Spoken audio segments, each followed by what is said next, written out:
Chhota Udepur LCB દ્વારા 2 વર્ષથી નાસ્તા ફરતા આરોપીની ધરપકડ। કડવાલ પોલીસ સ્ટેશનના 2023ના પ્રોહિબિશન કેસમાં છેલ્લા 2 વર્ષથી નાસ્તા ફરતા આરોપી કમલેશભાઈ બામણિયાને લોકલ ક્રાઇમ બ્રાન્ચે સફળતાપૂર્વક ઝડપી પાડ્યો છે।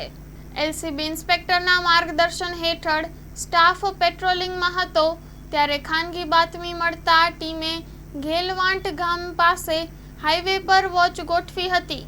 થોડા સમય બાદ એક ખાનગી વાહનમાં આરોપી દેખાયો હતો। પોલીસ દ્વારા વ્હીકલ રોકી ચેક કરતા બાતમી પ્રમાણેનો વ્યક્તિ મળી આવ્યો।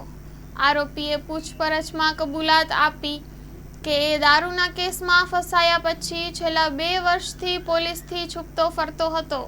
પકડાઈ જવાની ભીતિથી એમપીમાં છુપાઈ રહ્યો હતો। આ આરોપીને પકડી કાયદેસરની અટકાયત કરવામાં આવી છે। Story report by Imran Sindhi, Chhota Udepur.